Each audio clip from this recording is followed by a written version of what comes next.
Okay, so the Enneagram and Trauma, it's about healing and self-remembering, which not only means remembering who we are and that we are and what we are, it's also about remembering as opposed to dismembering. Dismembering meaning taking apart, and remembering, bringing together. So bringing all the parts of ourselves together into a coherent wholeness. So that's really what healing is about. And how can the Enneagram help us to do that? What's going on with mine?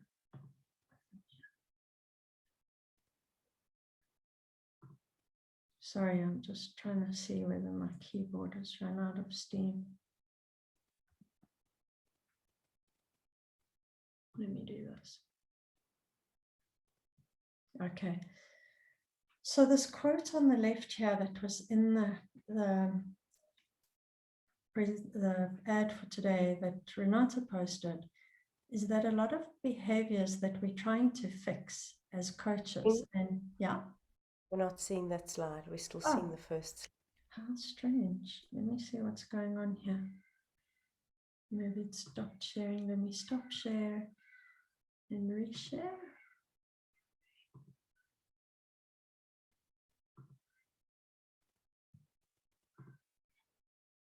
Okay, seeing it now? Yes. Okay, great, thanks. Okay, so this quote here is pretty important because as coaches and Enneagram practitioners, we often have a mindset of trying to fix our clients. And also if we work with the Enneagram, we often have a sense of needing to fix ourselves. And from a trauma-informed perspective, what we begin to understand is that the very things that we're trying to fix have their origins as solutions to complex problems. And that when we attack solutions, it doesn't really work because those things have a very, very important place in a person's psyche. So hopefully walking out of here today, you're going to have a sense of what it means to be trauma-informed as a coach and what that means for how to use the Enneagram. And it's just a very basic overview. I don't know why it's doing this. I'm not able to scroll forward. I'm just going to pause the recording for a second. Okay, so some of what you're going to see today comes from a course that I ran this year on the Enneagram and Trauma. And that's really to empower coaches to work in a trauma-informed way. So to maybe get past the mindset that trauma-informed coaching is about developing the capacity to go into stories around people's pasts. And it's really not about that. To understand different forms of trauma, how they manifest in terms of Enneagram patterns, and using the Enneagram to support the healing of trauma-based distortions and reactivity that limit our lives. And the whole point of working with trauma is to restore our aliveness in the present moment and to reconnect us with our capacity for heartfelt connection and calm presence. So when we work skillfully and in a trauma-informed way, what we see is that the ego patterns begin to loosen.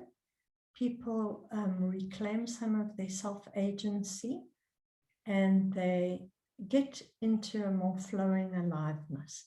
And the Enneagram is a very, very powerful way of working with trauma. So hopefully today I'll give you a little sample of the way that I like to work. And this is the orientation that I used for the trauma course, is that it's a combination of theory, that's called propositional knowing, so a bit of trauma knowing, a bit of Enneagram knowing or theory, and then some practice ideas and some insights, and perspectival knowing, which is about sharing and connecting with one another. And I have a couple of breakout groups. The introductory exercise that we did around lengthening the out breath is one practical tip or tool that you can walk away with straight away. And that is a trauma-informed exercise to allow us to come into the here and now in a very, very safe way. So you can almost see that's the opposite of going into a trauma story, is how do we come into the here and now? Bessel van der Kolk speaks about it's not about an archaeological dig. So you don't have to do an archaeological dig into your past to heal your own trauma. And you don't have to endlessly analyze it and come to some kind of resolution in your head. It's not really about that. Trauma healing is about how do we come fully into the now, into the here and now, so that we can live with flowing aliveness rather than responding to things out of our history. So that might be a mindset shift right straight up, that it's about coming into the here and now, not an archaeological dig. What we're going to cover today is a tiny bit of what's out there, and I've done a lot of other teaching on the heart wounds, the fixations, where it's suffering disguised as a cure for the heart wounds and the childhood wounds. So there's really a lot. The defense mechanisms are trauma related. So if you look on my YouTube channel, you'll find a lot of related teaching. There's just so much that, I really don't know where to start today. So let's just begin with what is trauma. And a lot of us might have an idea in our heads about what that is, because it's become such a huge topic and there's so many people talking about it, and there are all these summits and trainings everywhere and new modalities. But really it's about these different kinds of trauma that happen to us.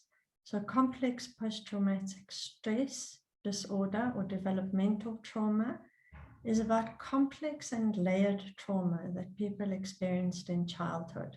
So that's the kind of trauma where you couldn't get away from it. It happened over and over and over again, whether in micro incidents of neglect or, major adverse childhood experiences.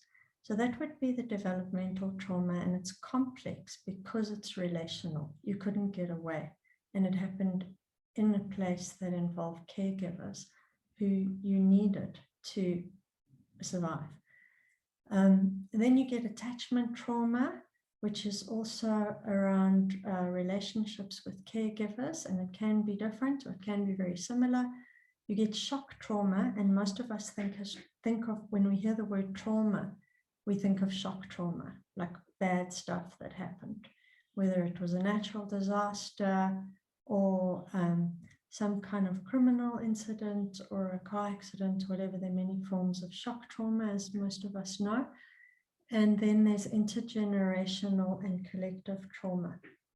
And I think the Enneagram is really helpful for understanding most things except shock trauma, although people's responses to shock trauma are generally related to previous trauma, and shock trauma triggers developmental trauma.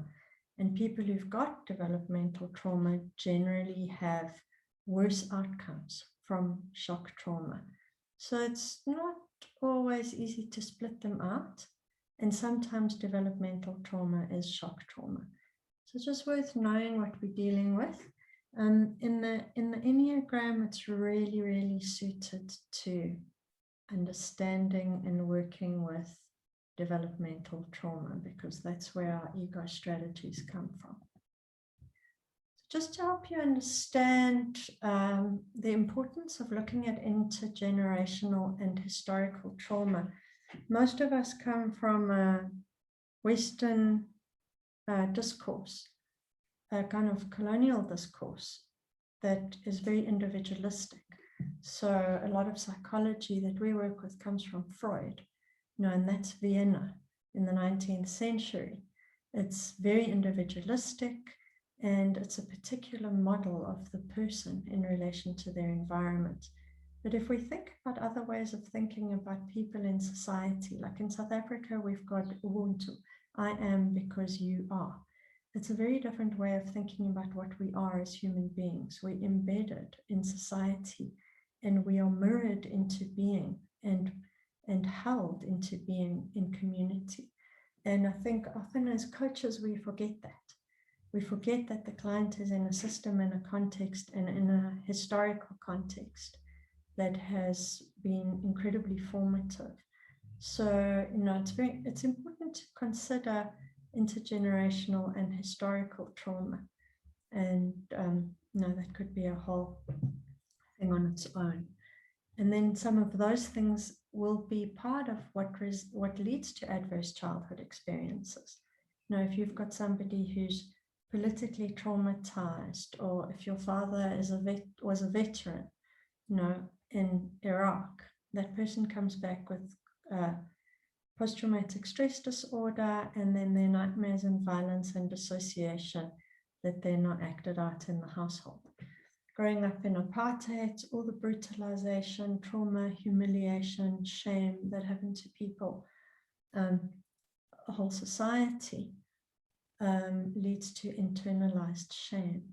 And that's then going to play out within families. That is going to diminish people's life opportunities.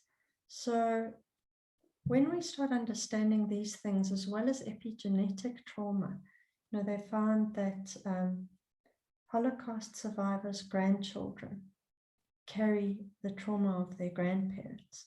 So some of these things will play out at the genetic and epigenetic level. And all of that informs someone's individual experience. And then the way that it gets intergenerationally transmitted is that we act out our trauma on our children. And we're also modeling trauma-based responses to our children. So for example, if you had an abusive father and that gets ingrained in you as a certain kind of template of love and attachment, you have a similar relationship and your children witness that, and the reenactment gets reenacted.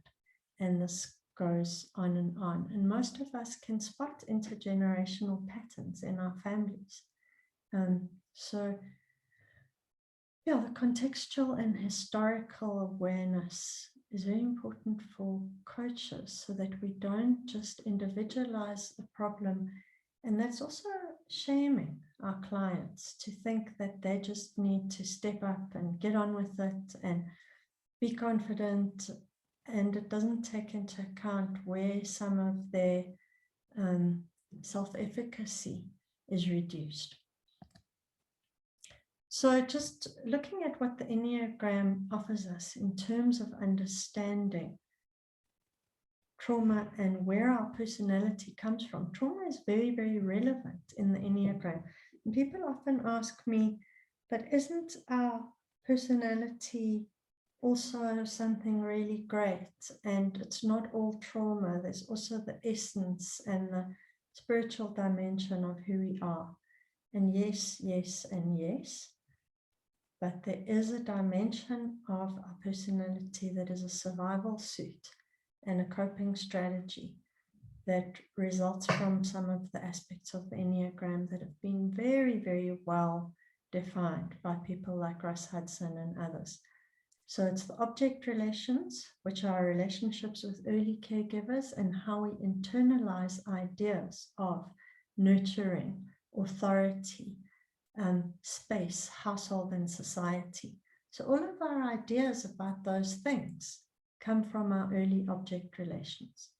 Then we've got the heart wound, which is Russ Hudson's work. It's very, very powerful. And that's the foundation of our coping strategy, is how do we deal with the heart wound? We don't have time to go into that today, but there is a teaching on my YouTube channel about the heart wounds and the lost childhood messages. And I'll look at this briefly today. The lost childhood message is also one of the foundations of our ego as a defensive system. And our defensive system is what's compensating for these things. So you're gonna get a picture of how that works. So all of these things on the left then manifest in our lives as our ego strategy, which consists of these features. So the Enneagram describes how we behave, how we think, what's going on internally, our motivations, what that looks like, and the strengths of these coping strategies that we've learned, and some of the essence qualities and holy ideas and things that have a more esoteric dimension to them. And then it offers us keys to change and how to release ourselves from some of these patterns. And you can see here, there might be some things here that are unfamiliar to you. The contemporary Enneagram works with a very, very limited set of the Enneagons that were identified and articulated by Chazo. So when I teach the Enneagram, I like to look at these. What are the lies? What are the traps? And these are also type specific. So as each type has a vice or a passion, each type has a specific lie, a specific trap. And those are the things that keep us stuck. So, the Enneagram is just so wonderful at helping us to understand the nature of these defenses. So I think I'm stuck again. I'm just going to pause recording. Okay, cool. Okay, so the whole idea in traumatology is that our coping strategies are a response to environmental deficits. And they, in many ways, are an internalization of a shame-based identity that is a response to environmental deficits. Hopefully that'll become clearer as we move on. So these are the specific childhood deficits, the environmental deficits for each and every type. And as you can see, that every single type has one. So some of us think we didn't have any trauma and the ego is not trauma-based, but there is a certain amount of trauma behind the ego strategy. So every single person experiences some kind of environmental deficit because our parents aren't 100% fully attuned all the time. We don't always feel loved, accepted, safe, that our presence matters, that our needs are considered. So these are the particular deficits of the different types. So each type is going to do something to overcome these deficits and to almost try and self-soothe, in a sense, I suppose, in a way that compensates for these gaps. So if you look at Enneagram 2, if there's a deficit in acceptance and the missing message that the child wished they could have heard when they were little, either tacitly or overtly in some way, is you are really, really wanted. And that's the form of love deficit that gives rise to the ego strategy in 2 of working so hard to be wanted. And the transactional engagement of 2 to how do I earn that? How do I earn the acceptance? And how do I earn being wanted and needed? So you could go around the Enneagram, and in the Heart Wounds and Lost Childhood Messages, there's more detailed teaching on this. You can see how an appreciation of this begins to unlock a lot of insight, but most importantly, it unlocks a lot of compassion, because then one realizes that this deficit and this emotional suffering is driving and fueling the ego strategy. And when you look at these, you can see that they're quite instinctual. So it is when our instinctual needs are not met or stifled in some way that we experience these lost messages. So we have an instinctual need for safety, holding, being valued, feeling good, feeling accepted. So when these instinctual needs aren't met and we encounter what some teachers call holes in the family, holes in the holding environment, a lack of continuity in the holding environment, then we feel, I don't matter, I'm not safe, I'm not special, I'm not really loved. And then we have to do something about that. And doing something about that is adopting a fake self that gives us a kind of pseudo version of what we're looking for. So that's why the ego is called the false self, because it's manufactured in a way to give us these feelings, or to make us not think that we don't need the feelings at all. So a lot of this work that I'm doing now and what I'm teaching, and that informs my approach to working with the Enneagram, comes from NARM, which is the Neuroeffective Relational Model. And that's the training I'm doing on trauma and trauma-informed work. And it's incredibly powerful, and it matches the Enneagram brilliantly. Because what we see in NARM, that we have these core needs, these primary emotions, like the need to feel safe and held and valuable. And in a secure attachment, we're going to have caregivers who are attuned most of the time, where we feel loved, connected. So there will be small failures, like, the mom's on the phone, she doesn't hear the baby crying. So there will be deficits, but there's repair and connection. So the child learns to know, okay, things are okay, she's here, she's coming, and then feels secure and safe enough to explore the world and to trust. And that's when a person is healthy, even though there are some deficits, they're going to feel the capacity for connection, attunement. So they're not going to be scared of trusting people. They're not going to be scared of taking a chance and doing things. They're going to be confident enough to have autonomy, start things, do things in the world. So while we're all going to have misattunements here and there, if you've had a very healthy, attuned environment, you're going to have more sense of your ability to experience these things.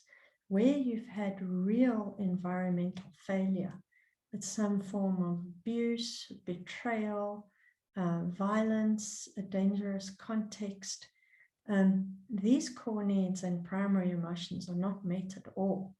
And the way that we cope with an environmental failure is we disconnect from the need for those things.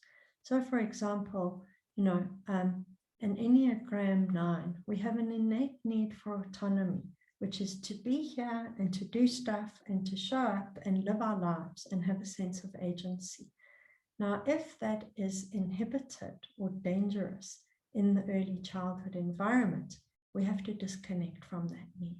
We have to say, okay, well, I'm not going to do that, because when I do that, it's very dangerous and it causes disruption, or there's so much conflict in the household environment that I better take cover and just keep a low profile. Or another version of autonomy is, if I say no and express protest, it's not going to go down well around here.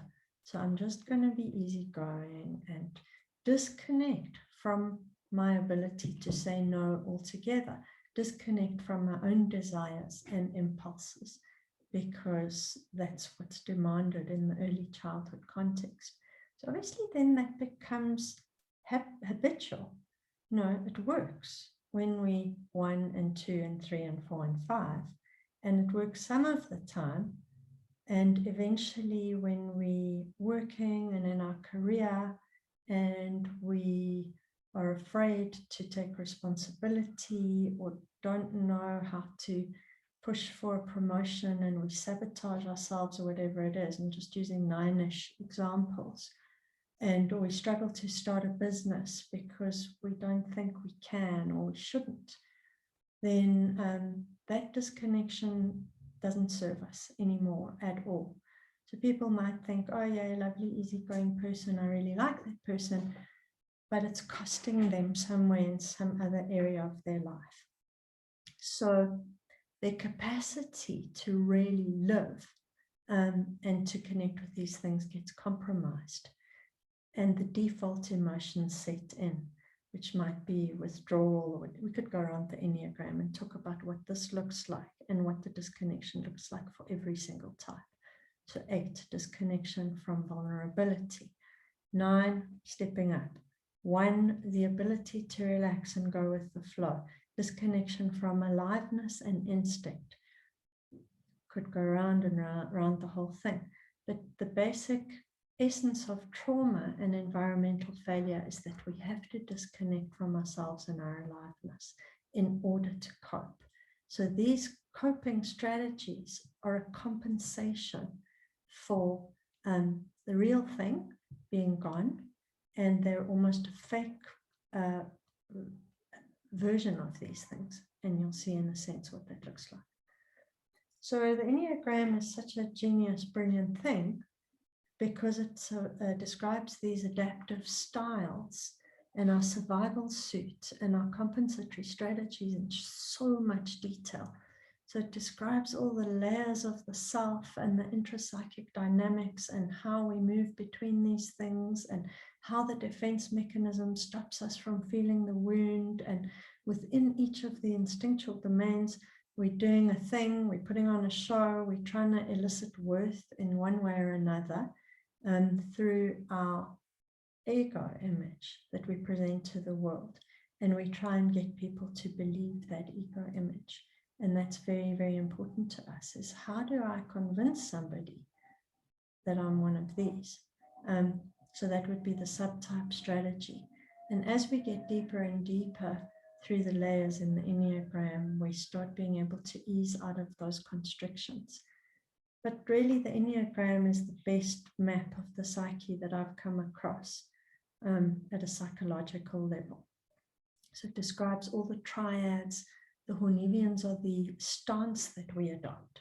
Am I going to be assertive or withdrawn, or am I going to fit in and be compliant? So that's why this Enneagram is so unbelievably helpful in understanding our trauma responses, because it's so refined. So if we look at the way we work with the Enneagram often, say in a corporate environment, I like to use things like this so that I don't show the symbol in a corporate environment, because it can be alienating to people, can look all esoteric. There are ways that people show up. And we often work with these topologies and the traits of the different type, like what are the superficial behaviors. And when we're coaching as well, we often work with the behaviors and the characteristics, and we get stuck there rather than going into the deeper dimensions, which is what are people really avoiding here? And what are they shaming in themselves? And by shaming in themselves, I mean, what have you disconnected from? So if you look at 4, they're shaming their basic identity, their true identity, because it feels like it's not worthwhile. Parents aren't paying attention to who they really are, so they've got to construct specialness. And PBC stands for pride-based compensation. So if you think about, if you experience an inner deficit, you've got to manufacture the opposite. So pride-based compensation is almost like a fake ego inflation that allows us to feel worth. And the word pride is not the same as the pride of 2. It's more like, how am I going to look good? How am I going to prove my worth? And it applies to every single type. So if I have a deep inner vulnerability that I want to avoid, I've got to look tough. And that applies to every type again.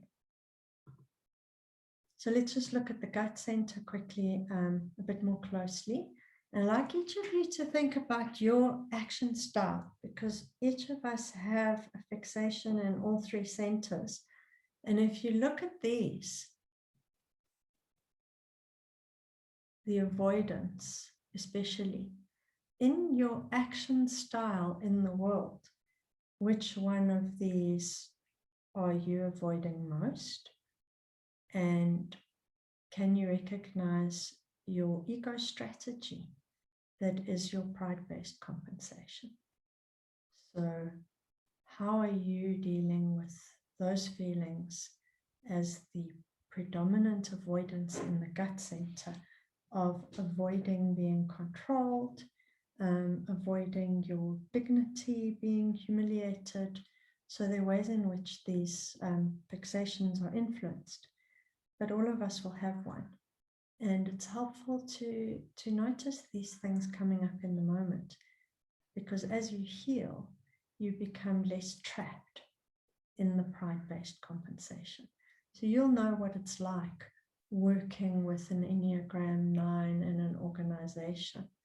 And they are so lovely and easygoing and warm and accommodating and kind, and everybody loves them. But they really struggle with getting things done.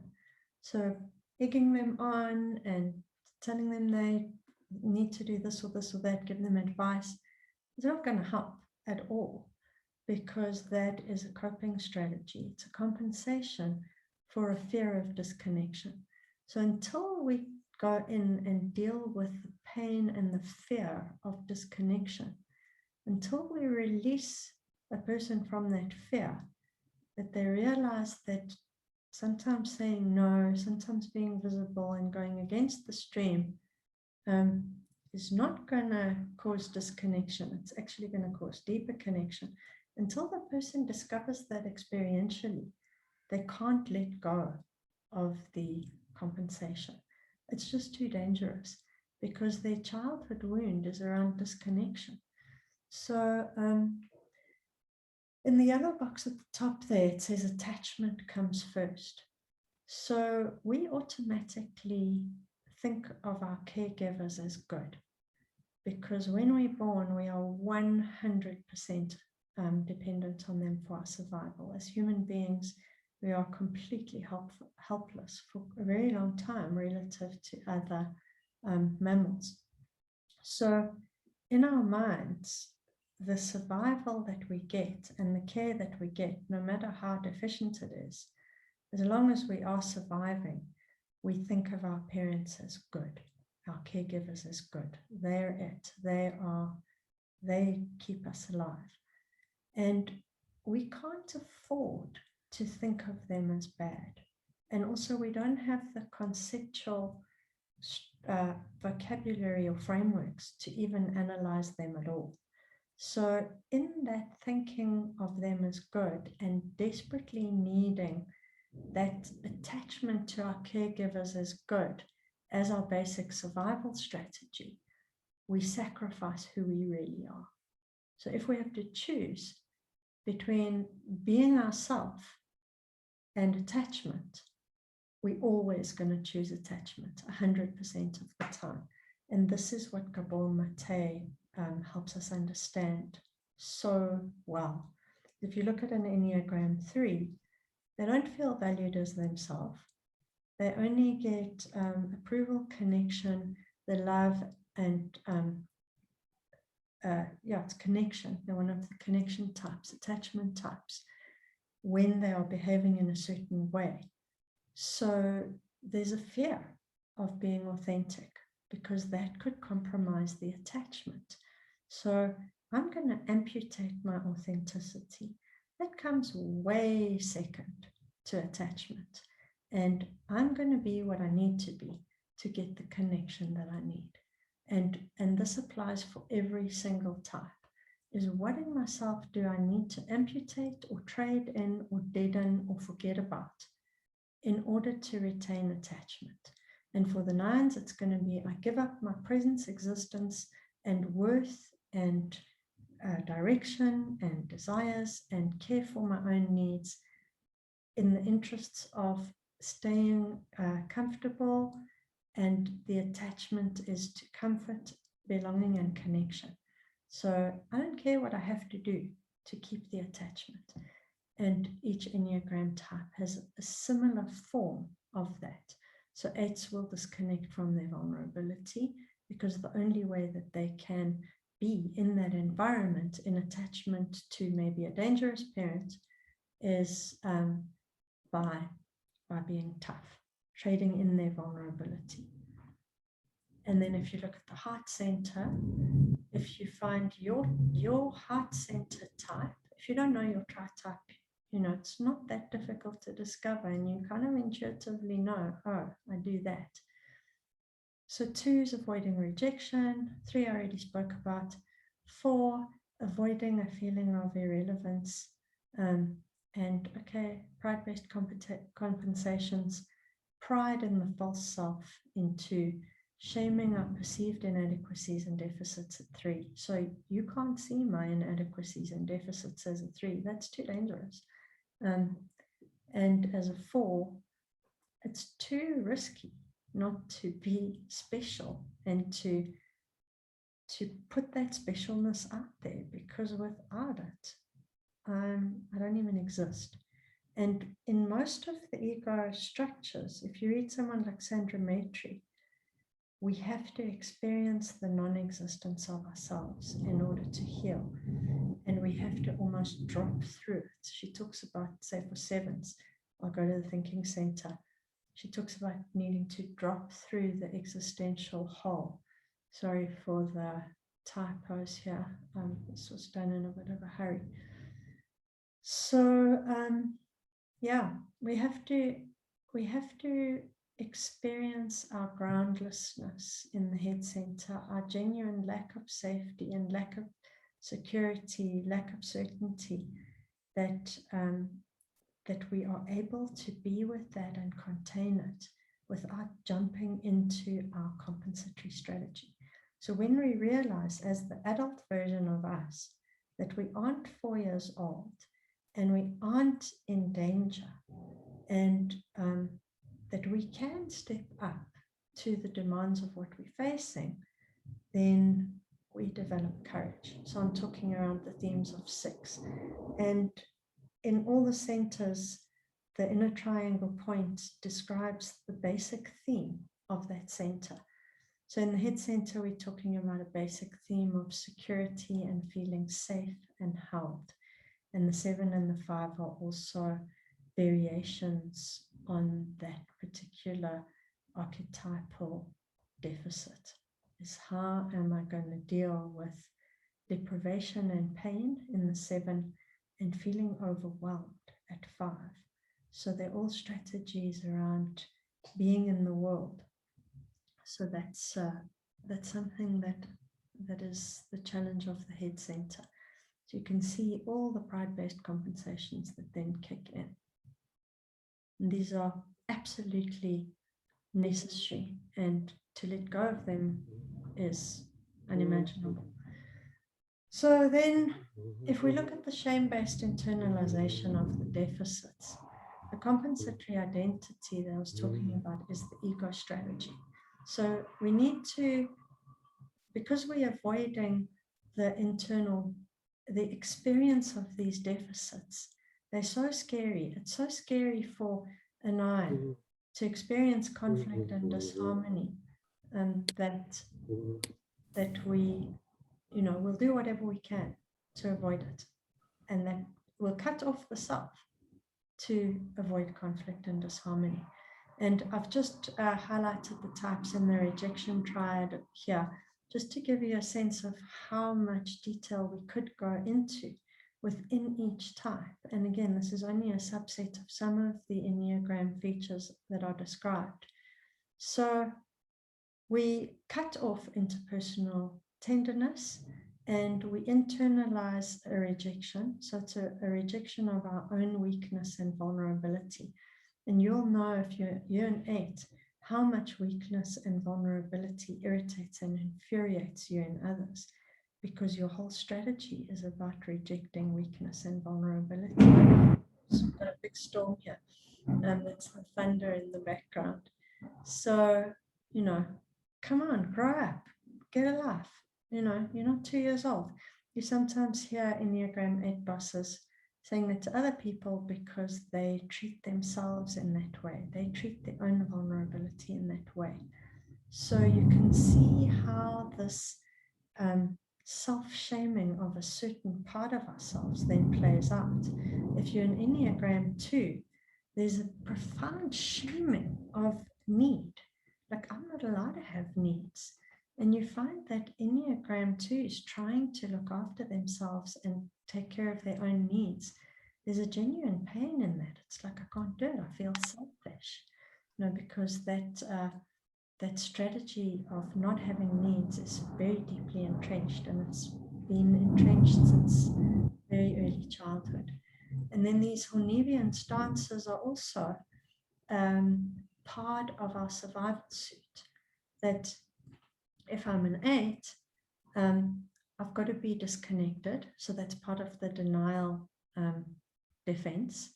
I can't really see people as people, and I can't go into a vulnerable relationship with them. That's not safe at all, and it's not a good idea, because the world is actually a jungle and you better be tough.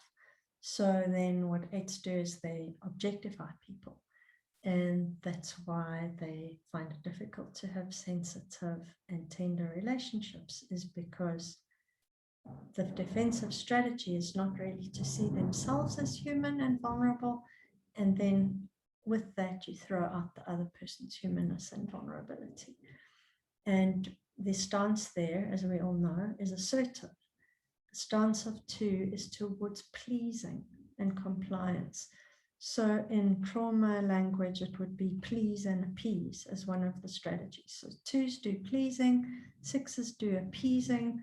And so, there's different language from different disciplines, but you can bring it into the Enneagram understanding of type, and it just enhances our understanding of the intracyclic dynamics that are going on inside us. The Enneagram provides a huge body of understanding and sophistication, but then when you tap into the traumatology knowledge, say Bessel van der Kolk's articulation of shame, or Gabor Mate, or any of them, they're such incredible teachers. Then we start understanding how these things are put together as a dynamic. So I don't like to think of structure.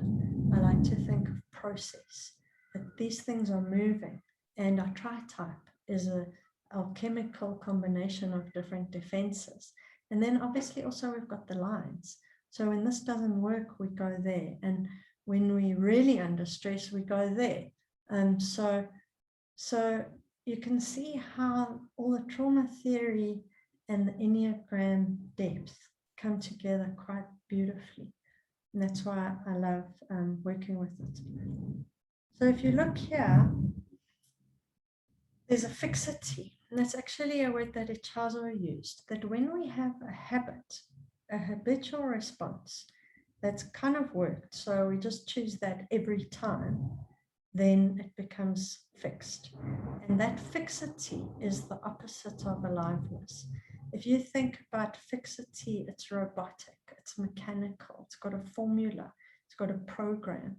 So you can see all these metaphors, like what Gurdjieff used around the mechanical ego. We talk about autopilot. So just notice that most of our metaphors for the ego habits have to do with some kind of consciousless, unconscious behavior that is automatic. And automatic robotic is the opposite to genuine aliveness, an organic flow, a responsivity, an ability to be with what is in the moment and to feel oneself in flowing responsivity to life right here, right now. There's no formula, there's no answer. And if you think about how difficult that is interpersonally, I'm with you right now, and my recipe is irrelevant. You are this completely mysterious being, and I am too, and this is where we are. We're in the wild. I sometimes like to call it free range. And when we're in our Enneagram fixity, we have recipes and solutions and formulae. So if we're an Enneagram SX1 and we're stuck in that way, we're always going to be angry virtue. So these describe some of the fixities. And I think we can all recognize ourselves very, very quickly. You work with a 7 leader in an organization. They don't know how to do anything else but opportunistic idealism. And they don't even realize how other people experience that opportunistic idealism.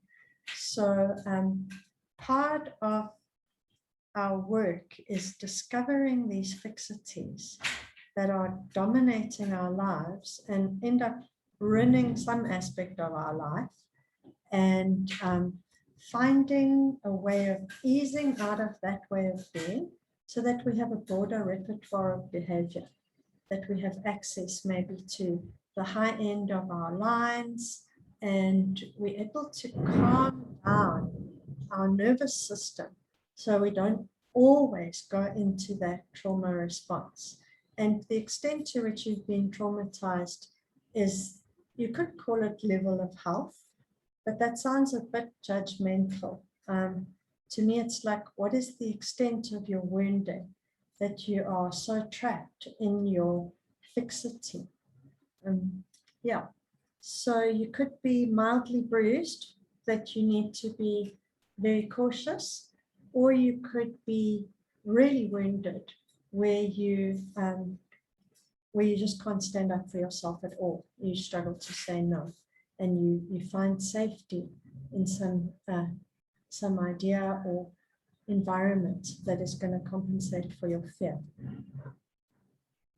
So I just want to check the time. This is a breakout group, and it's probably a good time to have a breakout group because of the craziness of the storm at my house in Johannesburg here. It's lightning and thunder. It's completely wild. So if you look at this breakout room question, where in the past did the fixation of your type run the show? So we're talking about here where you've been stuck in the autopilot, in the mechanical, and in the fixity. And often these things will self-sabotage us because they're unconscious. We don't realize how other people see them, so they ruin our relationships.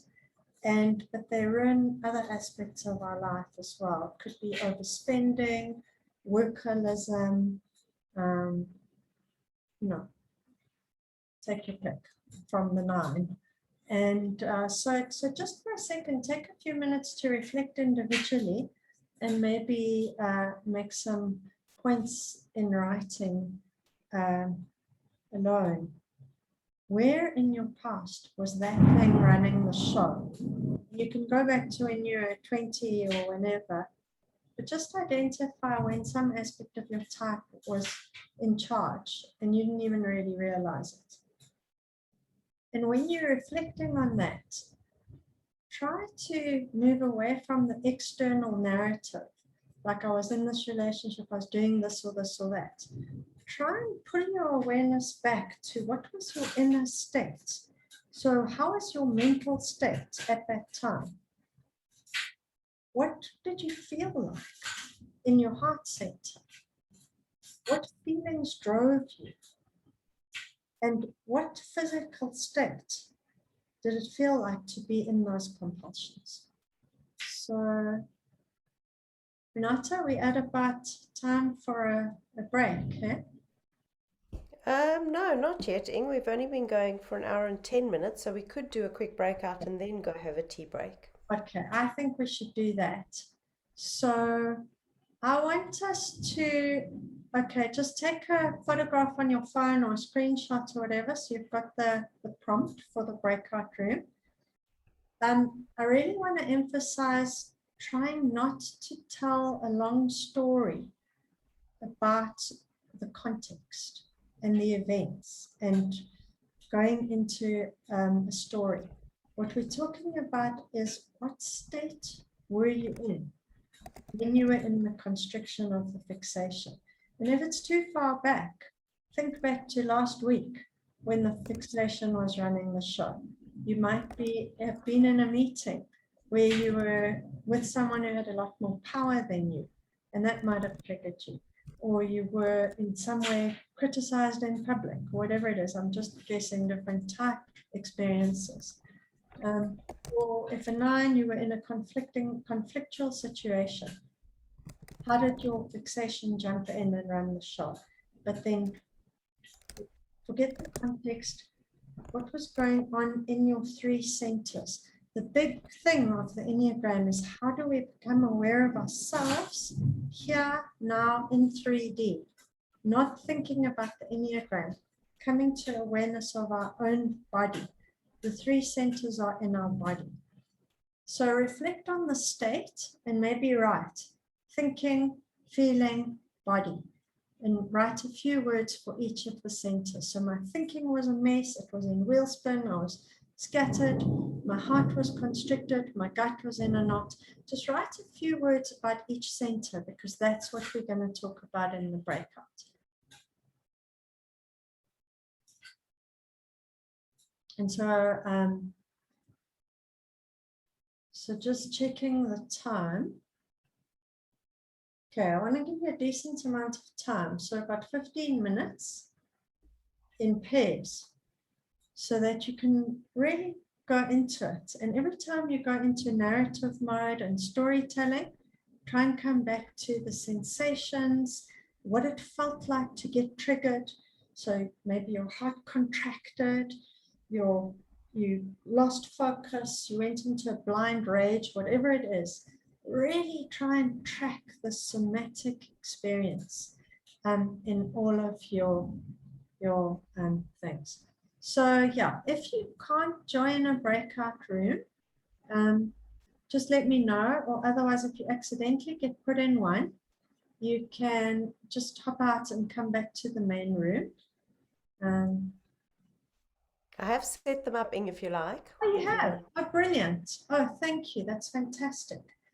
Okay, great. So 15 minutes. So you've got about 7 minutes each after basic intros, and keep each other honest. So if the person starts telling you a long saga, just point back to the centers. Okay, otherwise you lose the value of the exercise. Okay. Thanks, Renata.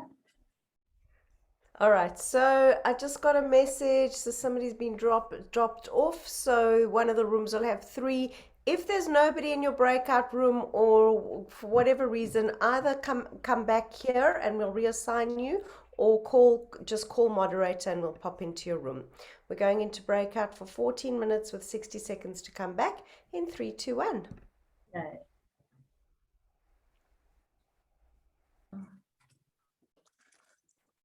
Yeah, so anyone who'd like to share anything about the reflections, or Dave? Yes. Yeah, I really like that exercise. It was interesting. I was with Brian and we were just kind of talking about everything, and I didn't quite understand the exercise, but then I did. I think what we ended up doing is just coming back to a spot where we were in fixation, differentiating those different feelings of head, heart, gut.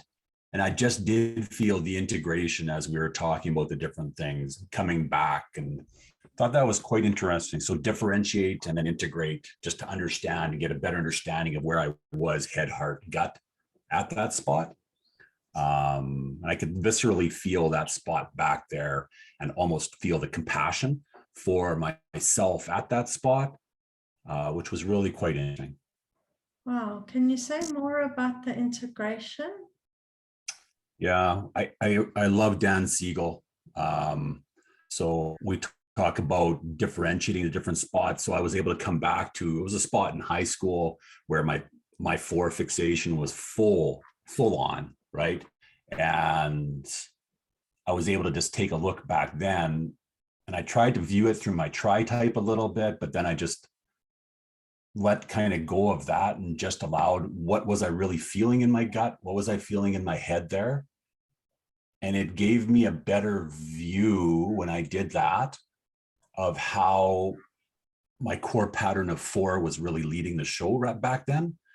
So by differentiating, rather than to come at it from too much of thinking perspective, I just came at it from those 3 different perspectives, head, heart, gut, and just tried to put myself back in that situation, like a small t trauma kind of situation, and allow myself to just really feel the difference.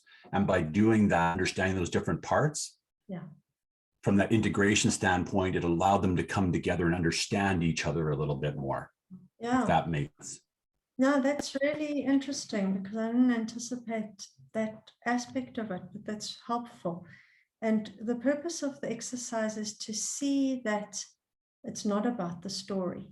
And the story takes us into self-analysis, self-recrimination, blame. And Bessel van der Kolk speaks about how telling the story actually reinforces the brain wiring around the story. And we start to go into that self-analysis spiral. And particularly for the types that lose touch with the body and ruminate, and 4s happen to be one of them, is that 4s, rather than really being in feeling, overthink their feelings. So it's an abstraction into the head center of narrative, narrative, narrative, narrative, an endless attempt to make sense of one's story in the head. And it's a real self-disconnection that most 4s aren't aware of. So to come back to my full experience for real here and getting in touch with the body is a really powerful key. And the body, the ones who need to reconnect with the body most are the 4, 5, and 9. But everybody needs to come back to the true 3 centers. So yeah, that's just, I find it's one of the foundations of the coaching model that I teach, is, as opposed to story, what is the difference between that state and the state where you feel most deeply at ease? And to really start tracking the difference. Like in the contemplative Christian tradition, one of the people in our extended mailing list speaks about desolation and consolation. I don't know if anyone else here knows about contemplative Christianity, but it's about learning to know the difference between desolation and consolation. And from a trauma lens, it would be learn to know the difference between your activated state, when you're in the grip of your fixation, and a state of ease, so that you become more and more aware of, I'm triggered, I'm in it, I can feel it. And it doesn't help to know the Enneagram in your head or know about EQ, or, that's irrelevant. When you're triggered, it's like, oh my God, my mouth is dry, I'm shaking, I'm sweating, whatever it is. That you don't need to have a label or a theory for it, or any Enneagram stuff interfering with your somatic awareness right here. And it's in that somatic awareness that you start finding the pause that we all know we're looking for. So yeah, that's I should have maybe framed it as, this is really about seeing what it's like to not do the story and not tell like all the detail that was happening to you in that high school moment. So I found my biggest healing has been in a coaching context where I have not told a single story. And it's so powerful. Nothing. And coaches can do that. It's within our scope of practice to say to people, what happened in your body when your boss shouted at you? So yeah. So that's the basis for these kinds of exercises. So anything you want to add there, Dave, or reflect on, or give some depth to, then we'll go on to Anthea. Yeah, and I think that's the important part, is I was able to come back to that moment, not be in the story, but feel the moment, like be there, feel it, try to be, what was it like to be in my head there? What was it like to be in my heart, my body? And I could viscerally feel connection to it. I can't quite explain it. I could just feel it. And for some reason, like I say, the word compassion came up, where I was able to just be there beside myself better. It's kind of, maybe it's based on the parts work I'm doing right now, but it just felt very healthy, almost like it felt healing. That's the word. It felt healing just to be able to touch that point in the past, non-judgmentally, just with curiosity, and press into it a little bit. But how I'm experiencing it right now based on looking at it. Yes, wonderful. And also, if you then are in a relationship with somebody, you're not going to be doing the fourish thing of trying to tell the story and get the kind of presence in relation to the story in your head that would make you feel met. You know, you would be able to be in a conversation here and now, and it would release you from the storytelling that you know, as a 4, you might try and pull people into the storytelling habit. Yeah, I resonate with that too as well. And that's something that when I get lost in fixation now, that can be the challenge where I'm trying to, can't you feel what I'm feeling, right? And then try to get too far into that. And if I can recognize that, it's like, oh, that's that part of me wanting. That's that, again, upping into that fixation of wanting to be in the shit, right? Right. But I suppose it's recognizing that it's a narrative thing. It's not actually a heart connection in the moment. It's the, I need you to download the whole story. I mean, I'm talking from my own 4 feeling style is if you don't fully download the entire story with all the nuance, I don't feel met. So I think it's just reinforcing the idea that it's abstraction. It's not here. So thanks for that, Dave. And really, when I speak about 4, I'm speaking from my own 4. I'm not analyzing you. Just to pull that back a bit. I don't want to apply something. Yeah. So I'm not reading the chat because I'm here in the conversation. So I'm taking care of it. Put your hand up if you want to talk. Anthea, you put your hand up next, and then Trinisha. Tim is here. Hi, thanks so much for the opportunity to ask a question. I have too many questions, so I'm just going to focus in on one, and that is, you know, how do we integrate, right, other frames that people bring to coaching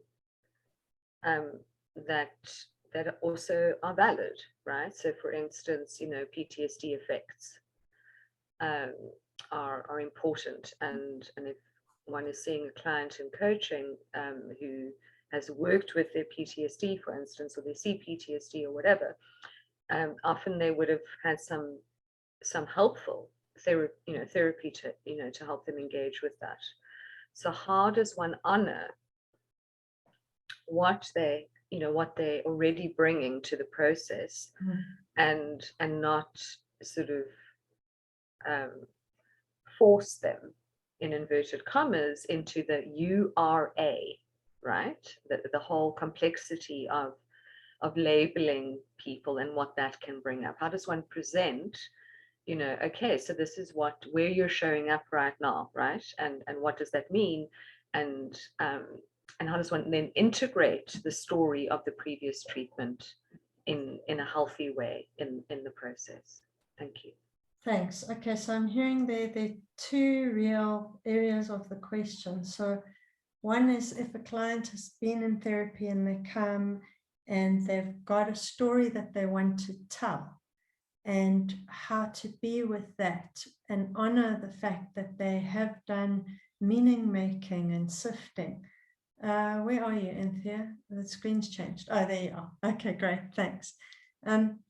So I'm saying the story around the treatment, right? And what's arisen through treatment has informed their perspective on their trauma, and then how to honor that and integrate it. I think that is an absolutely critical question, and it's deeply relevant to working in a trauma-informed way, is that we don't bring an agenda, and we are curious and receptive to the client as they are on their own terms, what they are bringing, their sense-making, epistemology, frameworks, whatever it is, and we are there to create a deeply holding and safe space, and not to invalidate their coping strategies and frameworks and meaning making and the little bit of coherence that they've managed to piece together from wherever is what they're holding now. And it's for us to be curious about that. Like if somebody says, I realized I've got borderline personality disorder, for example. Our job is to say, oh, okay, so what made you arrive at that conclusion? Can you tell me more about that? And so we're there to just hold, validate. And so that's one part of it, is we're not there to negate their own story, whatever that is. And if we're sitting there thinking, oh my God, this person is so stuck in their story, that's our problem. And then we're imagining we have to fix their story, and that's not our job. And especially as trauma-informed coaches, we're going to be present with curiosity and provide resonance and nervous system co-regulation. Like if you read there's a whole huge body around polyvagal theory, where when we are settled in our nervous system, we provide a holding space for the client to be able to downregulate and feel safe. So there's that whole somatic layer going on of, are we heartful? Do we have soft eyes? And are we present, rather than thinking, oh, this person's a 2 and they're whatever, then we're not really there at all. We're thinking about the Enneagram and we're not seeing who's in front of us. So I hope that helps with the question around story. Cool. And then for the other question around labeling, there was a slide that I wanted to put in, comparing a diagnostic paradigm and a kind of Western fixing, medicalizing, pathologizing paradigm with the trauma-informed paradigm. So labeling belongs to the former. If we sit there and we think we're diagnosing our client as 5 or whatever it is, and now we've got the set of labels and the expertise to label that client, we are actually very close to shaming them and re-traumatizing them in some way and attacking their ego. So if you think about yourself, has any single ever aspect of your coping strategy been healed and eased through criticism and shame? Ever once? No, listen, I've been in very good long-term psychodynamic therapy that doesn't do that, right? And doesn't diagnose me. Very, very good long-term psychodynamic therapy. And some of my struggle with how in some kind of quarters, and how the Enneagram has been presented to me before, right? I've entered into my current learning pathway because I'm doing PCC, but in other areas, right? I've had people arrive and say, well, you're an X, and so that means Y. And I've been like, hello, like that sounds to me like you're working out of your own trauma. You're needing to have an answer, because being with me in the moment is too difficult, and maybe you feel helpless if you don't have a label. Whatever, you don't know what's going on with them, so it doesn't really matter. But being true to yourself in that moment and instinctually knowing this is shaming, this is labeling, this is reductive, it's objectifying, and that wisdom and that intuition is so helpful, and it's something we all should take into our work. I mean, I've also had that in the Enneagram world and in therapeutic contexts where there's labeling, there's thinking your job as a coach is to rub the client's nose in their vice, and think that by shaming them and criticizing their behavior, that they're going to change. And basically what you're doing there is you're re-traumatizing somebody. And that's why I do this work. I do this work, and I'm obsessed with trauma-informed Enneagram coach professional development because of the extent to which I've seen that, and the extent to which I've seen people come away from workshops hurt and feeling ashamed, and their inner critic has been given a like nuclear power upgrade, and then they think that they need to get to work on changing who they are in alignment with an idealized version of themselves. And there's a very famous psychologist, there might have been Carl Rogers, who spoke about we're so lost if we're trying to become an idealized picture of ourselves. That's not healing at all. And so what you're saying is really, really important, is the trauma-informed movement is very different to the diagnostic medicalizing model. And if you look at Gabor's Mate's work on addiction, he's up against this in a huge way, because addiction used to be medicalized and criminalized, even worse. And his work in Vancouver, on the streets of Vancouver with thousands of addicts, he discovered that there wasn't one single woman amongst them who hadn't been sexually abused. So addiction is the cure. It's not the problem. Addiction is trying to cope with inner suffering that is unbearable. So you're looking to narcotize in some way. It doesn't matter whether you're 9 or whatever. It's that I'm not coping with how I feel, and I need to feel better.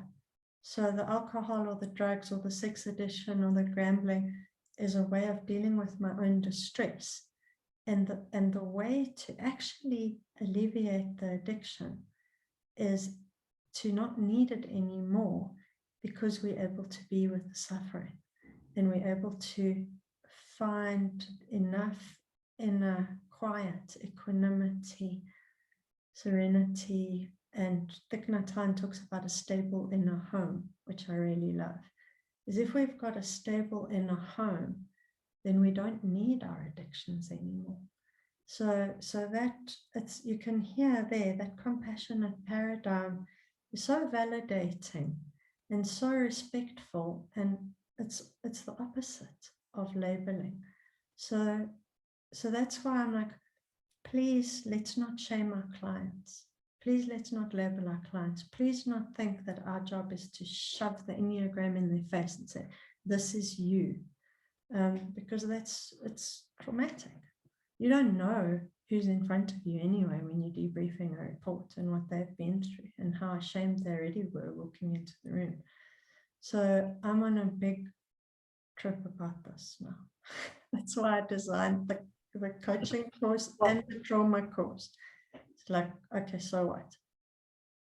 No, Thank you. And just to add a very small part, so as not to take up more space, but firstly, what I've also, as a trauma survivor, has had to do a lot of work, right? And chose to do it in the type of psychodynamic therapy I've explained. Mm-hmm. I've also, developed the tools to reflect on when I'm in a situation and then I'm hearing from people that they're trying to type me and label me, right? And so I've also, sort of really trying constantly to work with that. So where is that happening versus where am I assuming that's going to happen because of my previous experience with this thing? And so I must say, on the PCC course, I've really been very held and supported in working through that kind of stuff, but thank you. What you're offering here is invaluable. Thank you so much. Yeah, and I always feel as though I've really overstepped the mark when I refer to type or infer something about someone's inner life based on knowledge of their type. Like even when I was speaking to Dave earlier, it's like I'm guessing based on the fact that he's got a 4 there. And it's like, let me just hold back here, because this is a textbook. I'm talking about the textbook. Okay, maybe here it's okay because I'm teaching the Enneagram. But in a therapeutic context, let me not talk about your inner life. Let me support you. And yes, I know stuff about 4, but that's going to maybe inform the kind of questions I ask, is in these kinds of situations, what happens? And then clients want to talk about their type. They'll say, is this my 1? Is this my line to whatever? And then the temptation is to demonstrate expertise. But the real presence would be what makes you interpret your feelings in that way. What prompts you to whatever. So you're creating more space, not piling in more stuff. Yeah. But that labeling thing, I think that's a very powerful instinctual self-assertion of saying no to being labeled. It's objectifying. So something very real and alive in you resists that. It's wonderful. Yeah, I can imagine how much resonance that has at times. Yeah. With others who are trying, who need to do that. And so I see it compassionately, right? But it can be very tricky. And so, part of my ongoing work is how do I present my resistance in the way that is most helpful? Well, that's very wise. I'm going to try and do that. 3 decades of psychodynamic therapy later. I've also had a few decades of therapy. Oh my Lord. Yeah, Dave, thanks so much, Anthea. Such helpful questions. Dave. Well, it resonated with me what you said too as well. And thanks, Anthea, for all that too as well. I was really kind of digging what you were talking about there. And that whole psychodynamic therapy too as well, just the dynamic nature that we're always changing. And at the same time, just coming to meet whatever's inside of us, what's there. And then what really struck me is like how you said, Ingrid, you really shy away from labeling anything and prescribing anything or making too many inferences. At the same time, what's coming alive for me is helping clients just see that all these parts could be in there and these parts could be burdened with whatever. And what is it that's here that you might need to let go of and heal? And as I think about the Enneagram, and I've really vacillated, I'm still kind of a novice with it, but I just have this strong sense of these 9 types and having language around everything. You've got the core fixation, sure, but just to talk about everything from that parts language again, what is the work? What's the past? What's being stacked on your parts that's made them overactive from a fixation standpoint? Yeah. And really what's true for you and what do you want to unload in session, right? Yeah. Super cool. Yeah, that's awesome. Yeah. And I mean, I'm totally obsessed with the Enneagram. I eat, sleep, and breathe it. So it's for me is how do you be obsessed with it and get all the value out of it, because it's so incredible, but in a way that you're with a living human being and not a type. And that's, I've just learned so much about that from Tom Condon, because he speaks about how your type is a strategy that you deploy. It's not who you are. And also that he jokes, he says, it turns out everyone's an individual. So how do you connect from a heartful, genuine presence where you're a mystery. I know nothing about your life. And I'm connecting with you with heartful, open, curiosity. And yeah, maybe some of the things you say are going to make me understand, defense mechanisms, or I'm going to have a language when you're speaking that I'm going to think, yeah, that's quite an etish thing, hey? Denial as a defense. So all of that is there, but how do I stay with the mystery of your true being? The Enneagram is all about how do we connect to the ground of being, and the ground of being in all the spiritual systems is this mystery, this unfolding, endlessly creative mystery. That's our true nature. So if we're seeing types sitting in front of us, we're not seeing who they are. So yeah, it's kind of, I suppose, my paradigm.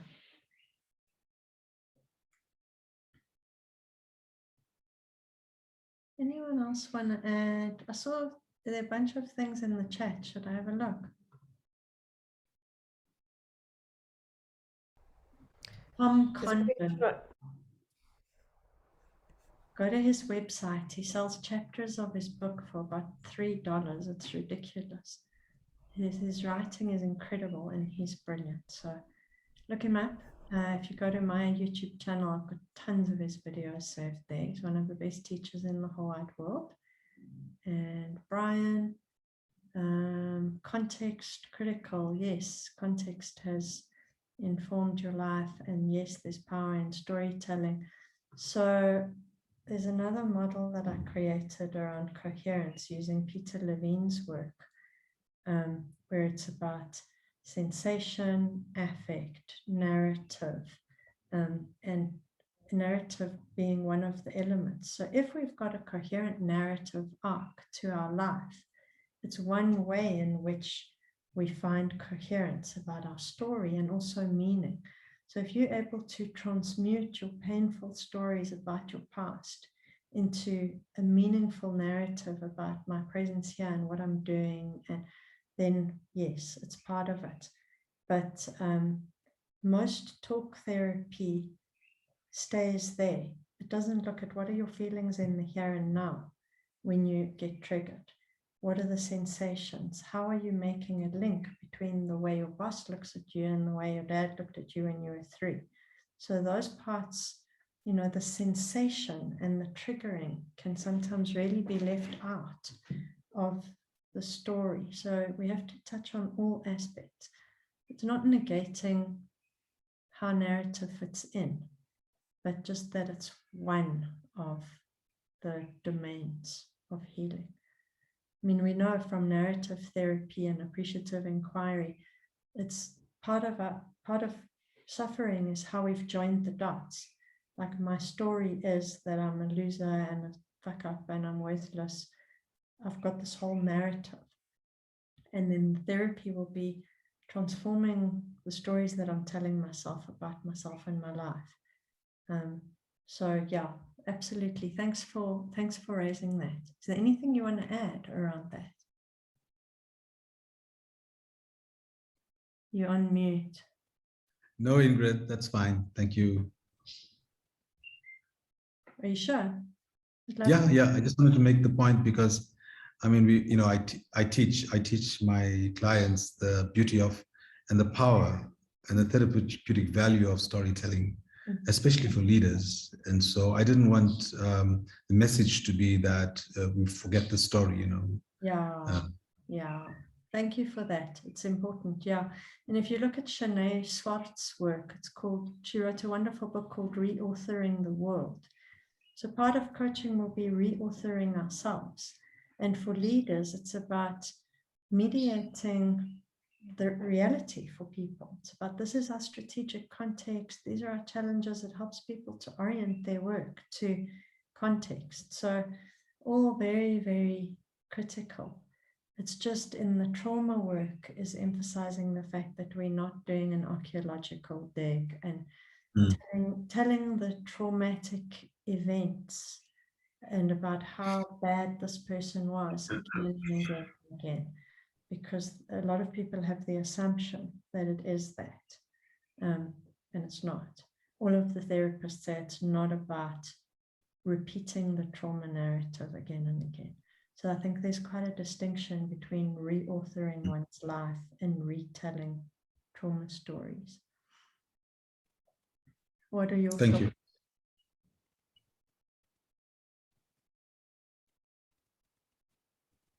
Where's Brian gone? I'm here, Ingrid. I can see you. Okay. Yeah. And you said context. So I'm imagining like historical narrative. You're also touching in on there. I mean, I'm thinking about the TRC as a version of storytelling, Truth and Reconciliation Commission in South Africa post-apartheid. The healing power of being able to tell the stories about what happened to your family and those actually being heard for the very first time and validated. So, there's that critical element to it. So I don't know if you were thinking about that as well. I was in the pair with Dave, and he started off by saying, "Look, I know we're not going into our story, but just telling me a little bit about what happened to him in high school, and gave me a different appreciation of the point he was making. If I didn't have that, I wouldn't have appreciated the point he was made about the centers of expression. And so, I guess it must be a balance. And I'm no specialist in therapy. I'm not a therapist at all. I don't do trauma counseling, but it just makes sense to me around listening to people's stories. But of course, I take your point around not getting dragged into the story so that it becomes just a downward spiral for the person. No, if the person wants to tell their story, then you would be present to it. It's just that as the coach, you don't push them to tell stories. There's also, the trauma training speaks about our voyeurism, where we elicit stories and we think that eliciting the story is going to heal the client, and that's just not the case. So if the client wants to tell their story, great.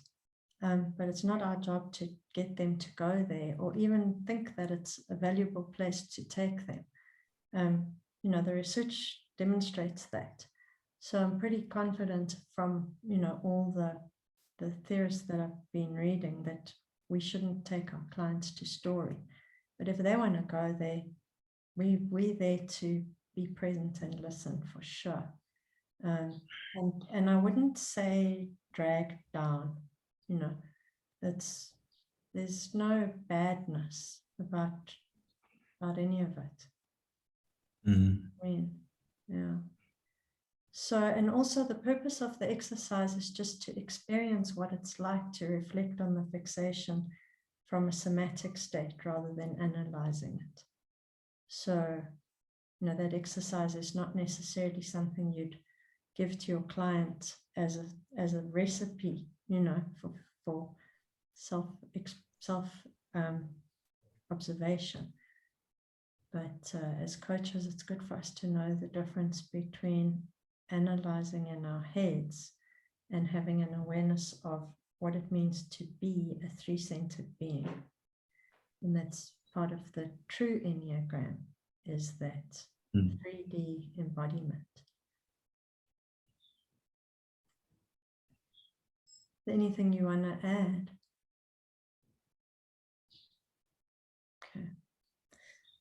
Okay, so what's the time? Should we carry on with some of the Enneagram and stuff? Cool. Okay, let's see if the screen share story works this time.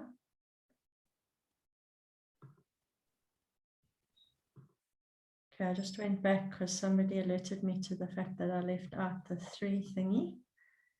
Pride-based compensation. Okay, we just did that. Are you seeing a thing with yellow and black and what? Yep. Okay, great. We're seeing the slide with the PBC for the 3. Oh man, it's again. And we're seeing the list down the left hand. So now we're seeing the breakout groups with the yellow block, but not in full screen mode. And now, what are you seeing? We're still seeing the breakout group slide, but not in full screen mode. So we're seeing it with the thing next to it. Okay, let me try again. This is something that I'm going to have to get right. Something's changed in my settings. Okay, we're still seeing the stuff down the left hand side. We're not seeing the full slide. Okay, I'm gonna maybe go to. Okay, so this is about what's the opposite of being in the fixation and what are we moving towards? So we really spoke about how the fixation is a fixity and a disconnection from what we truly are and a fake self. So trauma is a disconnection from this life force due to environmental failure. I already spoke about that. And in the Enneagram world, it looks like things like this. So it's various forms of disconnection. Disconnection from our true life power and responsivity, our instincts, our ability to relax in our body. If you think about 8s are not in touch with their true instinctual aliveness. They've powered up and they're driving. That's not real soft responsive aliveness. 9s checked out of their aliveness and forgot about it completely. Self-forgetting of 9 is the anti-self action. And with 1s, they've chopped off their aliveness and their instinctual self. And what they do in reaction formation is tell themselves what they should be feeling and then try and act accordingly. So that's the form of disconnection. And for each center, there are forms of disconnection and differentiated forms. So that, obviously that is something to go into in much more detail within a more, like the 6-week version of this.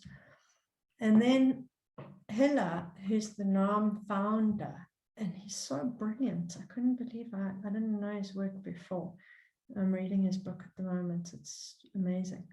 And he speaks about our greatest longing is to feel alive, to be connected. And if you look at the blue quote in the middle, meaninglessness, depression, all of these things are forms of disconnection from our core vitality.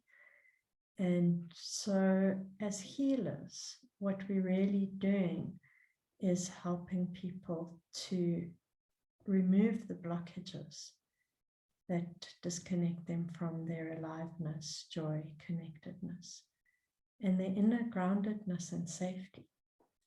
So those words do refer to an extent to the centers, but we all want to connect at all 3 levels. To feel alive, to feel present, engaged with life. If you think about the optimal state of the movement center, of the gut center, it's a state of flow where we're doing our thing. We're alive, we're engaged. And we're not hesitant or overanalyzing. We kind of know what the moment is asking of us, and we do it. Even when the stakes are really high, there. In the heart center, we know that our aliveness is heartful, open connection, where we care about other people and, we're sensitive to their feelings, and we attend to our own needs. We connected to our own needs. So that's a big part of disconnection as well, as disconnecting from our own needs, disallowing them and disconnecting from our own hearts and feelings. So if you think about 2s, it's repression. 3s, it's identification. So 3s forget who they really are and identify with the image of what they think they need to be. So disconnect. Every ego strategy is a form of self-disconnection from our core vitality. And as coaches, hopefully what we're doing is providing a space in which people start to feel moments of reconnection with their true aliveness. And a space in which maybe for the first time ever in their entire life, they've been in conversation and presence with somebody who didn't judge them at all, who provided safety, who is able to be there in a warm, kind, heartful way, that they realize that feeling is not dangerous. And I'm sure you've had experiences like that as a coach, where you find somebody touching into feelings and saying things that they haven't been able to connect with in the past.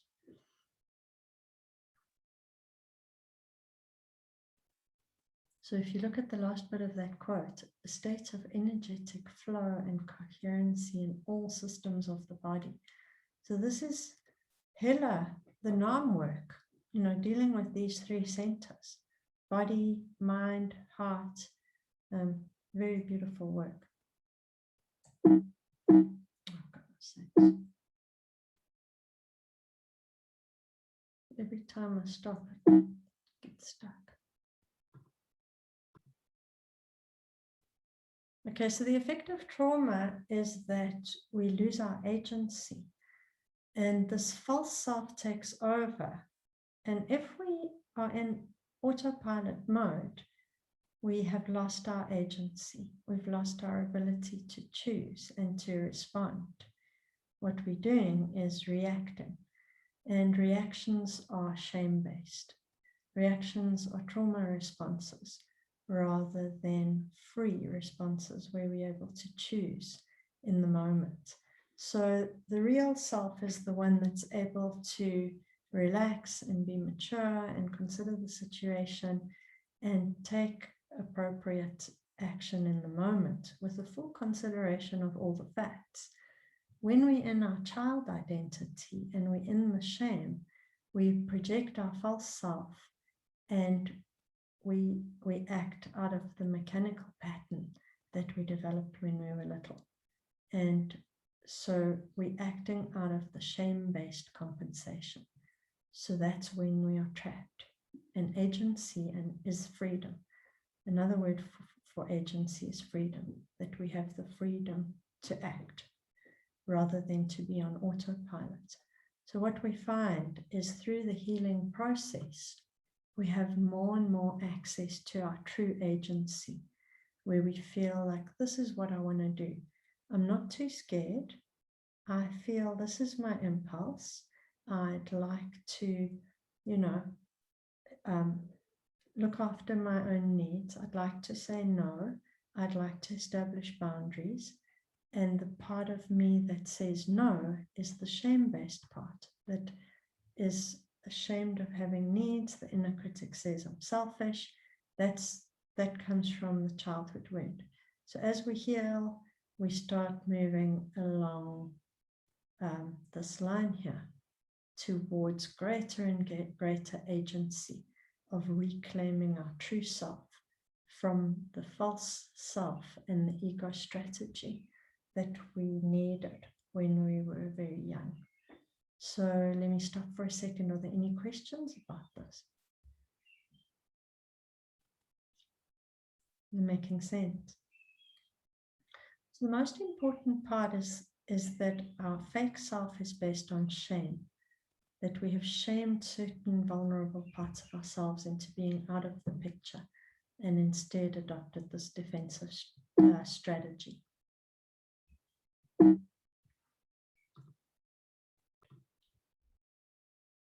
Okay, so if you look at the wounded child, that's a shame-based identification. Remember I said that we need to see our parents as good because our lives depend on that attachment. So if stuff is going on that is bad, we need to think that we are bad. So that's the wounded child. It's somebody who is a child thinking they are bad, defective, and the shame-based compensation or the pride-based compensation, let's stick to that language, is almost an adolescent type of ego. So that would be our Enneagram ego strategy, is the adaptive child. So it's like, okay, I'm going to get into trouble if I do anything wrong. That's the wounded child. Say the Enneagram 1 is feeling defective, wounded, not good enough. I'm a bad person. I'm going to get into trouble if I step out of line, because there's a shaming parent who's been saying, don't bring that. That's bad. Don't do that. That's bad. So the child has been criticized and shamed, and they think they're bad. They have to cut off all those parts of themselves that would evoke that kind of judgment and harsh criticism. And then guess what? The pride-based compensation is to try and be perfect.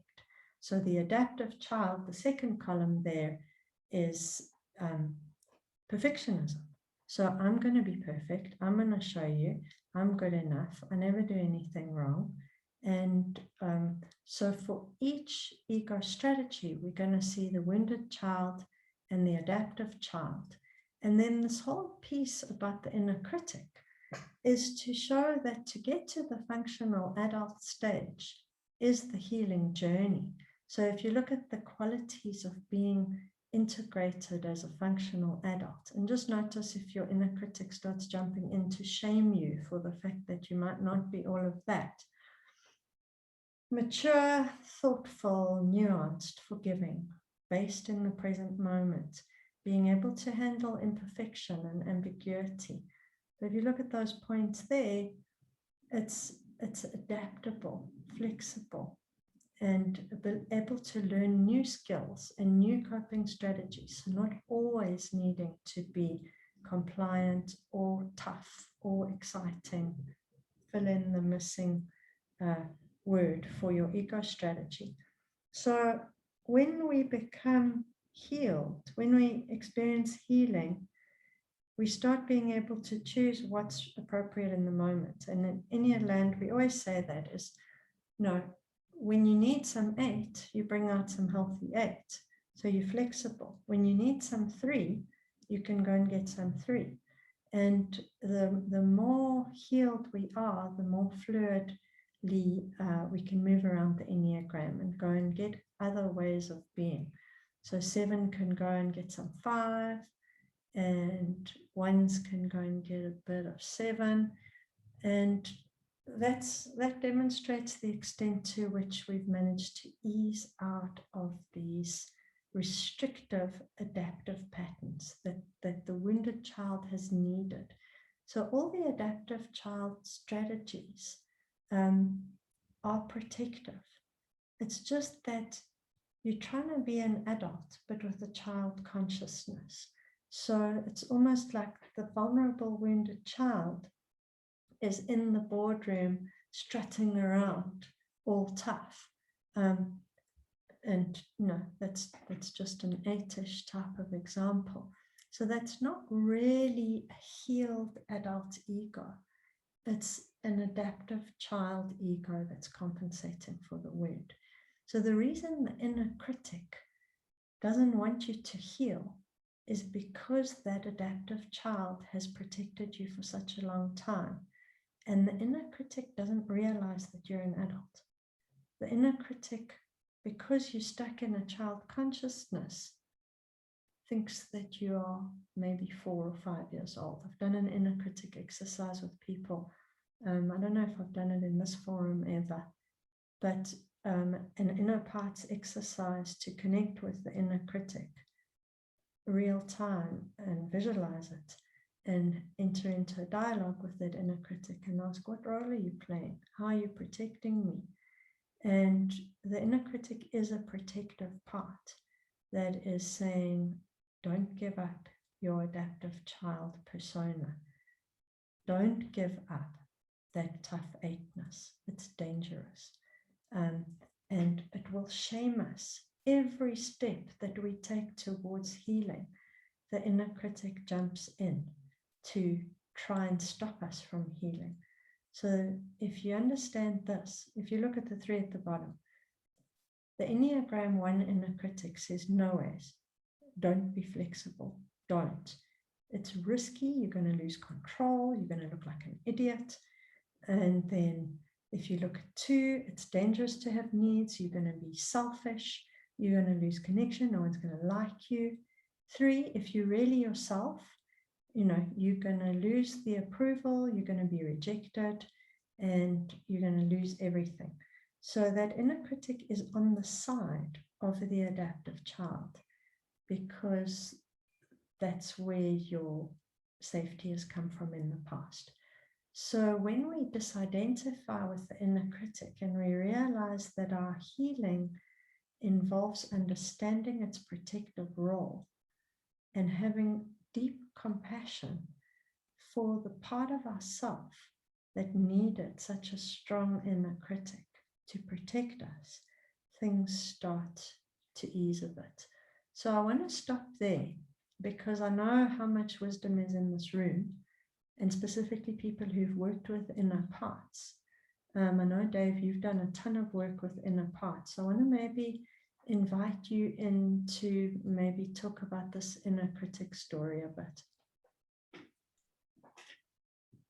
Yeah, the inner critic, kind of that, it's interesting. I've been trying to kind of map the inner critic and the parts work onto the Enneagram and all this stuff. And, the first impression I had was that inner critic that, again, coming from my experience, 4, that inner critic shows up as that 1. And that's probably also my release line to bring that in, of course. But I'm noticing that it's not just a 1 thing. The 1 thing, that inner critic, of course, is that part that shows up really harsh, that could be more of that black-white energy. But what I'm noticing as you talked about this is that inner critic is really that manager in us. that is really kind of protecting us and not letting that vulnerability, like you say, that authenticity, kind of that desire to come back to authenticity. I'm seeing that inner critic's job, the burden that it's wearing, it had to grow up too fast. Things happened and it just took on so much responsibility, which made it that much more black and white. And as you talked about that, I saw that slide and then it had the healing on top. And I would have added in there, what do you need to do? How can you let that inner critic relax and realize it's not their job, and how can it meet the self? So I'm kind of blabbing here a little bit, but I'm hoping that what you're looking for, it's just that inner critic is just stuck at that age, so adolescent. And as you asked me the age of as you thought about the age of the inner critic, I mean, it just gave me a visceral sense. It was like 6 years old in me, right there, right? It's just so young, the inner critic. It didn't know any better, right? Or the inner critic is a powerful authority figure that thinks we are still a little child. So it's usually an internalized voice, but the inner critic mostly thinks we are a child and we're not capable of handling things. So it needs to shame the vulnerable parts to keep them out of the picture. But that's what you were saying is so powerful from the inner parts work, is understanding that these parts carry such a huge burden. So the inner critic thinks it's got the job of keeping us safe, and it's a huge job. It's such a massive job. And if we can enter into dialogue with it and relationship with it and show it, you know what, I'm an adult now and I'm actually managing things and it's okay. You can maybe go on holiday for a bit, or maybe settle down and chill for an hour a day. Then the inner critic starts to trust that you are an adult, and it stops seeing you as a 5-year-old that it needs to protect. And the more we convince all our inner parts that we're an adult and that we are actually okay, they start to give up their big jobs. So if you've got a workaholic protector part, it's like, how do you convince the workaholic part of you that actually it's fine, I'm not 3 years old in need of this.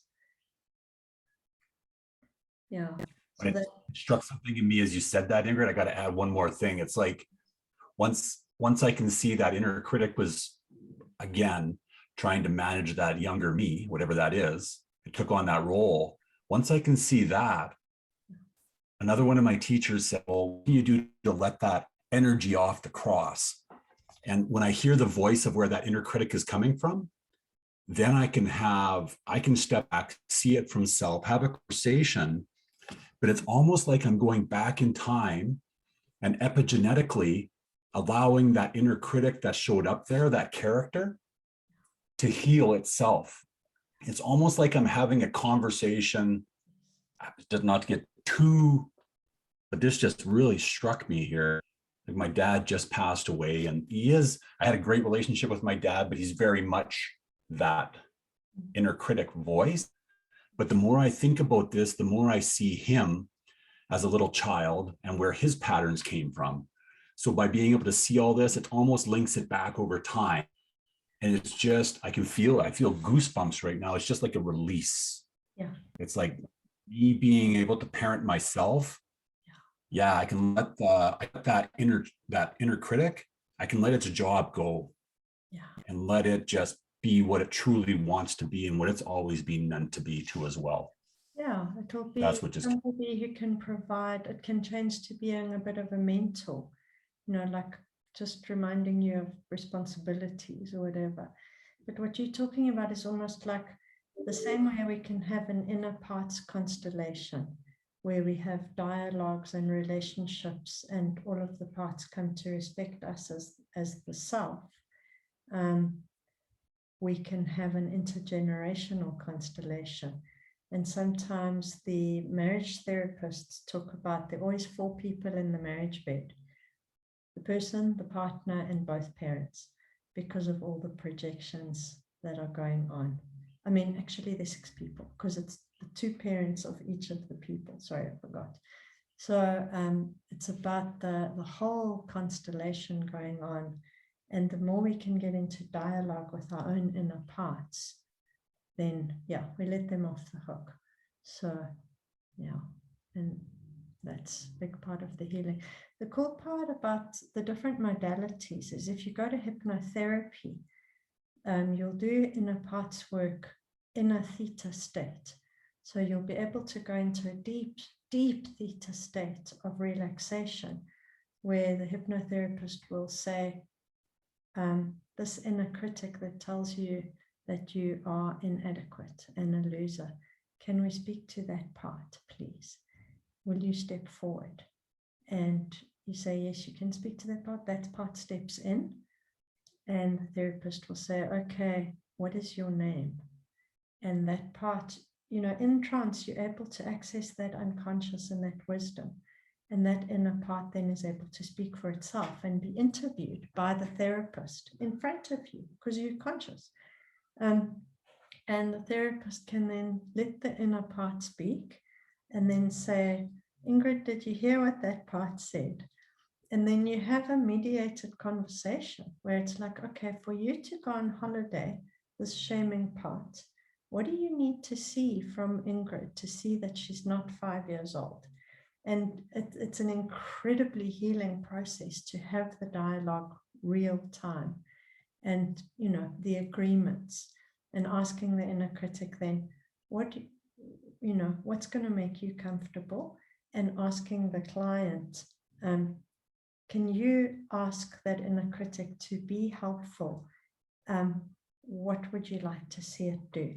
And what would you like to change? And the massive healing breakthroughs in those kinds of processes. Yeah. So Manya, you wanted to say something? Thanks, Dave. Inner parts work is the best. Hey? I love it so much. Yeah, it's a very short thing, Ingrid. It's just that while you're talking, it just struck me, you know, just keep striking me the amount of energy that is getting consumed and dammed up. And that when there's a release and a movement, how that energy, you know, like I was experiencing an incredible amount of joy, you know, in the last couple of weeks in certain points when I was transforming something. And the release of energy is just so exquisite. That's it. So it's just while you guys are talking, you know, I keep feeling that ebb and flow, and how much damn energy is dammed up there, you That's know. right. And that's why the healing process, reconnecting with aliveness, liberates so much energy, because Dave used the metaphor of burden. These parts of ourselves are carrying huge burdens. And if you think about how much energy it takes to maintain your ego strategy, like how much hard work it is as a 9 to hold reality at bay, how much hard work it is to act out your helping compulsion as a 2. So, you know, to be a 5, you have to be obsessive about knowing. And the healing process liberates all the energy that went into maintaining that defensive system. So, I mean, yeah, that's one of the essential points of trauma healing, is that energy is released. Are you seeing the slide about the inner critic? The next slide. Yes. Yes. Okay, great. So this is just the next step in that process. And thanks for that point, Manya. It's essential to the healing journey. The disidentification from the inner critic takes us into a caring inquiry that is the true source of healing. So it's only really compassionate self-observation in the Enneagram, non-judgment, safety, and creating more inner safety to integrate these aspects of the self that will allow us to move through. So if you look at these phases in the healing process, and I've just amplified this from one of Russ Hudson's presentations at this year's IEA conference, that, you know, we're leveling up. These are the levels of health. So if you look at a 6 trapped in the lower levels of health, the deeply wounded parts of 6, self-punishing, panicking, not in a space where you're able to take action because there's desperation, projection. These people are bad. What am I going to do to be safe? That's a very wounded state of mind. And the inner critic will be at that person all the time, telling them they're pathetic and they are going to be crushed, and, you know, the world is such a dangerous place. They better not try anything. And they're weak, they don't have the capacity to do anything for themselves, they're not in charge of their own life, and it's really going to be undermining of their capacity to grow, because escaping that fear, as we said earlier, is unsafe. The inner critic thinks that person is 3 and helpless. So the healing journey is about going into all the triggering and the reactivity and seeing when all of that wounding is triggered, and being able to teach the body in real time that it's okay, it's okay. And then the inner critic sees us doing that work, and it starts to see, okay, the adult self is in charge here. The adult self is looking after the wounded child.